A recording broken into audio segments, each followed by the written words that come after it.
اکرام حاضرین محفل، پردہ نشین ماں بہن ہے، جلوگر علماء اکرام،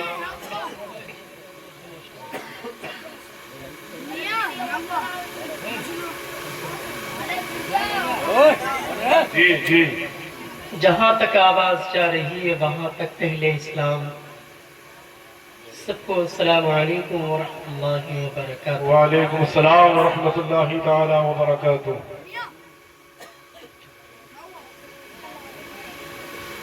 الحمدللہ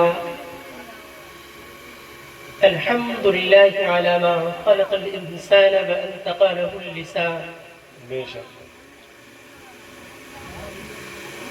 بکلمة مختلفة من لغات ليعبر بها عما في الصدور من الحاجات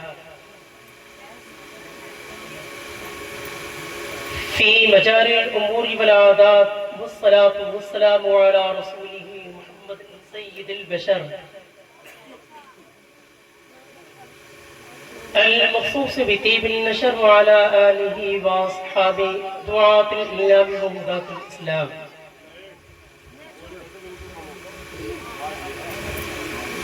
قال الله تبارك وتعالى في القرآن الحميد الفرقان المجيد: بے شک وَإِنَّكَ لَعَلَىٰ خُلُقٍ عَظِيمٍ۔ بے شک ایک مرتبہ ہم سب درود پاک پڑھیں بآواز بلند: اللہم صلی علی سیدنا اللہم صلی علی مولانا سیدنا ومولانا محمد یا رسول اللہ، صلاۃ و سلام علیک یا حبیب اللہ۔ یا حبیب اللہ یا نبی اللہ۔ وہ کون سا گوشائے خالی حیات بشری کا احسان نہ ہو جس پہ رسول عربی کا۔ بے شک تعریف میں کیا کروں اپنے لفظ کلام میں، خود خدا ان کی تعریف کرتا ہے دونوں جہان میں۔ بے شک ترکش سے تیر نکالا رکھا اسے کمان میں، بے شک تیر چھوٹا زمین سے گونج ہوئی آسمان میں۔ جی کیا کریں؟ اور گستاخی جو کرے نبی کی شان میں، گستاخی جو کرے نبی کی شان میں، لمبے لمبے کیڑے پڑ جائیں اس کی زبان میں۔ ٹانگ جس نے اڑائی نبی کے فرمان میں، وہ اپنا ٹھکانہ بنا لے پھر وہ جہنم کے میدان میں۔ کیا بات ہے! اگر کرتا ہے جشن عید میلاد النبی سے محبت، تو وہ اپنی جگہ پکی کر لے اس پنڈال کے دالان میں۔ سبحان اللہ سبحان اللہ۔ گستاخی جو کرے نبی کی شان میں، لمبے لمبے کیڑے پڑ جائیں اس کی زبان میں۔ سبحان اللہ۔ اور ٹانگ جس نے اڑائی نبی کے فرمان میں، وہ اپنا ٹھکانہ بنا لے جہنم کے میدان میں۔ اور اگر کرتا ہے جشن عید میلاد النبی سے محبت، تو وہ اپنی جگہ پکی کر لے اس پنڈال کے دالان میں۔ سبحان اللہ۔ مٹ جائیں گے غم کے بادل تمہاری زندگی سے، سب کچھ تمہیں ملے گا خدا کی بندگی سے۔ بے شک اور خوش نہ ہو اتنا تم دنیا کی زندگی سے، ملاؤ اپنی زندگی کو نبی کی زندگی سے۔ بے شک سبحان اللہ سبحان اللہ۔ کعبے کی حفاظت کرائی ابابیلوں کے حیلے سے، کعبے کی حفاظت کرائی ابابیلوں کے حیلے سے، دے مجھ کو کامیابی میرے مولا آج محمد کے وسیلے سے۔ بے شک سبحان اللہ۔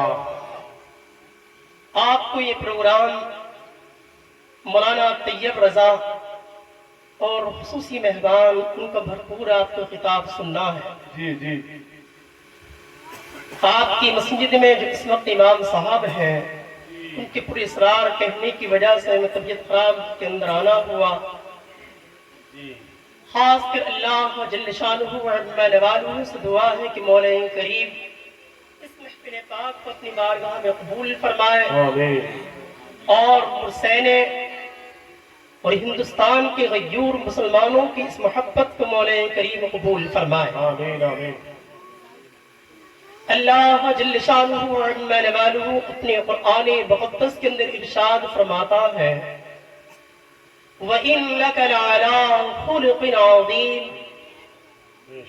یہ آیت کریمہ، یہ آیت مبارکہ سرکار دو عالم صلی اللہ علیہ وسلم کی طرف اشارہ ہے پورا مطلق کہ آپ اخلاق کے اعلیٰ درجے پر فائز ہیں. آپ سے بڑا اخلاق کسی کا اخلاق نہیں ہے. اور یہ اسلام جو ہمارے پاس پہنچا ہے نہ تلوار کے بل پر نہ طاقت کے بل پر، یہ اگر اسلام آگے بڑھا ہے، پھولا ہے، پھل پھولا ہے، بڑا ہے تو یہ اخلاق کی بنیاد پر پھولا. بے شک بے شک بے شک. وہ اخلاق ایسا اخلاق تھا کہ حسن اخلاق کی زندگی ایک ایسی زندگی تھی نبی کی کہ جب آپ کے بارے میں دشمن سنتے کچھ اور تھے، جب آپ سے ملتے اور آپ کے اخلاق کے بارے میں سنتے اور باتیں کرتے اور جب دیکھتے اخلاق کو تو پھر آپ بھی ہو جاتے اور پڑھتے تھے کلمہ طیبہ لا الہ الا اللہ محمد رسول اللہ. آج ہم اس نبی کا میلاد منا رہے ہیں. اس نبی کی آنکھوں کی ٹھنڈک جو ہے نماز ہے. بے شک. ہم یہ میلاد منائیں. ہمارے یہاں میلاد کے اندر باتیں کی جا رہی ہیں جس سے مسلک اعلیٰ حضرت بدنام ہو رہا ہے. اور بڑے بڑے مفتی اکرام جب ڈبیٹ میں بیٹھتے ہیں تو انہیں یہ کہہ کر چپ کرا دیا جاتا ہے کہ آخر تمہارے یہاں کے پڑھے لکھے اور اکثر وہ لوگ نوجوان جلوس کے اندر ہڑدنگ مچائے. اس بات کی اجازت اسلام نہیں دیتا ہے مسلمانوں. آپ اس پر آپ بھی کھلے کے لیے کوشش کریں کہ اس طرح سے ناچے اور کودا جائے جس سے جسم تھکا. اس بات کی اجازت اسلام نہیں دیتا ہے. اور کسی بھی لڑکی کو حور بنایا جائے اور اسے پالکی میں بٹھال کر پورے علاقے محلے میں گھمایا جائے کہ یہ جنت کی حور ہے، بہرحال یہ اس بات کی اجازت اسلام نہیں دیتا. لڑکیاں جلوس نکالے اور لڑکیاں ناچ پڑے، یہ قرآن کی آیتیں پڑھے، اور بہرحال اس بات کی اجازت اسلام نہیں دیتا ہے کہ انہیں عام پبلک چوراہوں پر لایا جائے. جی جی یہ بات ہے. آپ جب جلوس نکالے نعرہ تکبیر، نعرہ رسالت، مسلک اعلی حضرت، جشن عید میلاد النبی، جشن عید میلاد النبی، سرکار کی آمد، دلدار کی آمد، علماء اہل سنت، نعرہ تکبیر، نعرہ رسالت.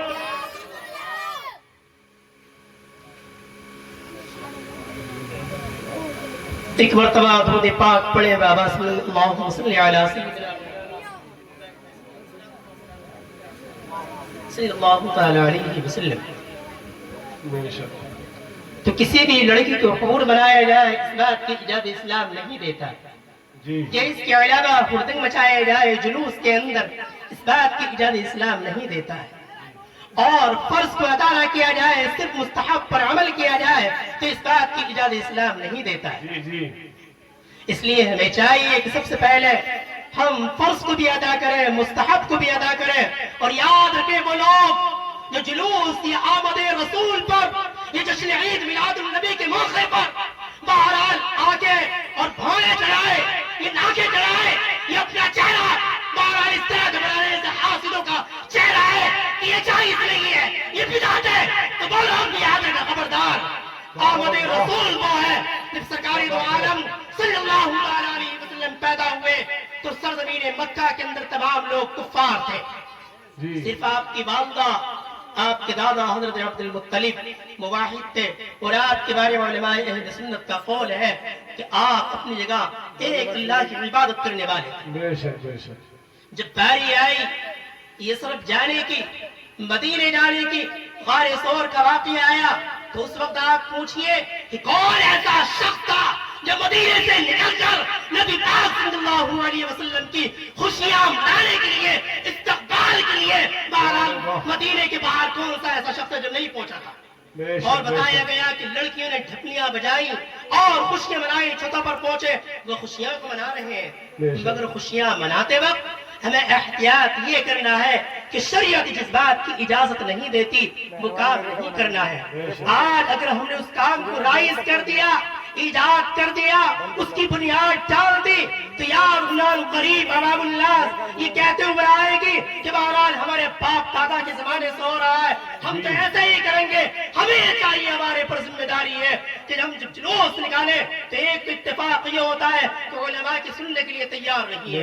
علماء کہتے ہیں کہ راستے سے اس طرف سے چلا جائے تو انہیں سننے کے لیے، اور دوسری بات یہ ہے کہ ہماری قوم کے سرمایہ دار، ہماری قوم کے ذمہ دار اس جلوس کے اندر جانے کے لیے تیار نہیں ہوتے۔ اور آج کسی سیاسی پارٹی کا جلسہ ہو، آج کوئی سیاسی جلوس نکالا جائے، ہر انسان اسٹیٹس لگاتا ہے، آج میرا پارٹی ان کے ساتھ ہے، آج میرا جلوس ان کے ساتھ ہے، آج میری میٹنگ ان کے ساتھ ہے۔ میں جانتا ہوں تمام دنیا کے اندر علماء اہل سنت کا فتویٰ ہے، ہمارے لیے سب سے بڑا جلوس، سب سے بڑا تلک ہے تو جشن عید میلاد النبی کا۔ نعرہ تکبیر، نعرہ رسالت، مسلک اعلیٰ حضرت جشن عید میلاد النبی، مفتی مدثر رضا صاحب قبلہ، علماء اہل سنت، نعرہ تکبیر۔ کوئی سیاسی جلوس نکالا جائے، کوئی سیاسی میٹنگیں کی جائیں تو سرمایہ دار آگے آ جاتے ہیں، قوم کے ذمہ دار آگے آ جاتے ہیں، اور جب نبی کی آمد کا جلوس نکالا جائے تو سمجھتے ہیں یہ غریبوں کا غلانا لوگوں کا کام ہے۔ یاد رکھنا، آج جس طرح سے تم نبی کی محفل میں آنے کے لیے تیار نہ ہو، ایسا نہ ہو اللہ نہ کرے کل قیامت کے میدان میں نبی نے یہ فرما دیا یہ میری محفل میں نہیں آئے تھے، میں ان کو نہیں پہچانتا، تو کیا حال ہے؟ تمہاری نمازیں، تمہارے روزے، تمہاری زکات کا دینا، تمہارا غریبوں کا مدد کرنا، بہرحال اس طرح سے کوششیں کاوشیں کرنا، یہ تمام کام اپنی جگہ ہے۔ اگر نبی کی محبت تمہارے سینوں میں نہیں ہے تو یاد رکھنا کوئی عمل قابل قبول نہیں ہے، نہیں ہے، بے کوئی شک، عمل بے شک۔ قابل قبول نہیں ہے۔ اور دوسری بات یہ سمجھائی جا رہی ہے کہ بڑے ہیں تو بڑے ہونے کا فرض بھی ادا کریں، جی جیسے نبی پاک صلی اللہ علیہ وسلم نے حق ادا کیا۔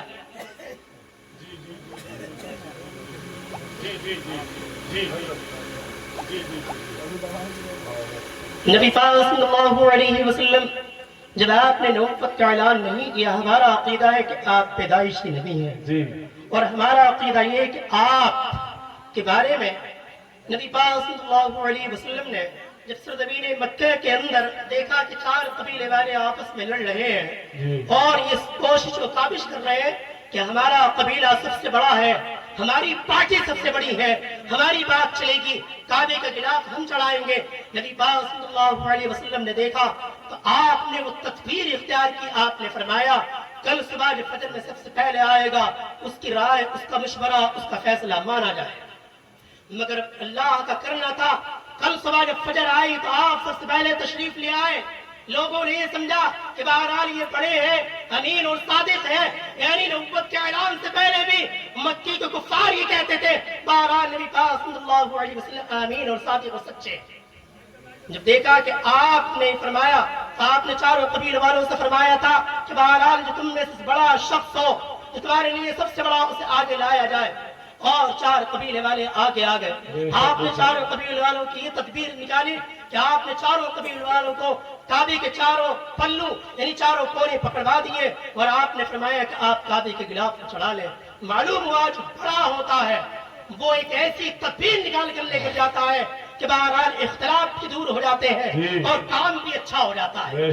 جنگ احد کے موقع پر بھی یہ واقعہ پیش نظر آیا، آپ نے فرمایا صحابہ کرام سے کہ اس مقام سے آپ جب تک نہ ہٹنا، یعنی حالات کچھ بھی ہو جب تک کہ میں آواز نہ دوں۔ مگر صحابہ کرام نے یہ سمجھا، علماء اپنی طرف فرماتے ہیں کہ اس کے اندر یہ سمجھا بہرحال جنگ جیت چکے ہیں اور مال غنیمت تقسیم کیا جا رہا ہے۔ اس وقت وہ صحابہ کرام وہاں سے ہٹ گئے، اور اسی بیچ وہ صحابہ کرام جب مال غنیمت لینے کے لیے نیچے آئے تو اسی بیچ کفار نے حملہ کر دیا، اور چاروں طرف سے حملہ ایک طرفہ اس طرح سے ہوا تو اس وقت بہرحال تمام صحابہ کرام نبی پاک صلی اللہ علیہ وسلم کے آگے و پاس میں آ گئے، مگر جب بات آئی نبی پاک صلی اللہ علیہ وسلم کی طرف، سبحان اللہ، اس وقت نبی پاک صلی اللہ علیہ وسلم بڑے تھے اور ایسے بڑے کہ بہرحال دنیا کے اندر کسی کا مرتبہ اللہ کے بعد ہے تو ہمارے نبی کا مقام ہے۔ آپ نے تلوار کی جوہر دکھائے تو دشمن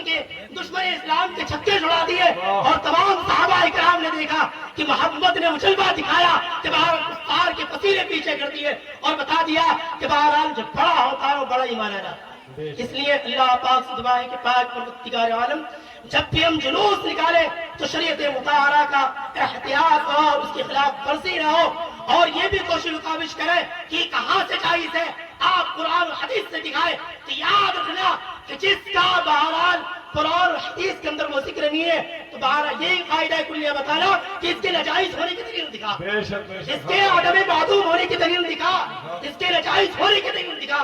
بہرحال نبی کی محبت میں جتنا ہو جائے شریعت کے اندر جہاں تک اجازت ہے وہ سب سے بہتر کام ہے، اور روئے زمین پر سب سے زیادہ اچھا دن، سب سے زیادہ اچھا وقت اور سب سے بڑی نعمت اگر ہے تو جشن عید میلاد النبی کے موقع پر ہمارے نبی کی پیدائش کا دن ہے۔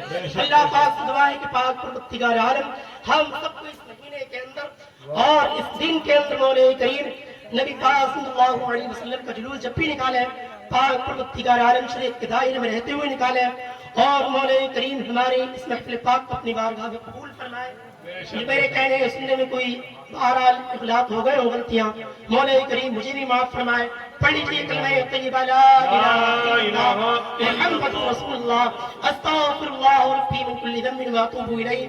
میں رہوں یا نہ رہوں ایک باغ لگائے رکھنا، چھوڑ کے جاتا ہوں باغ چمن، تم اس باغ چمن کو سجائے رکھنا۔ ماشاء اللہ، سبحان اللہ، سبحان اللہ۔ جو مشکلوں کو بھی مشکل میں ڈال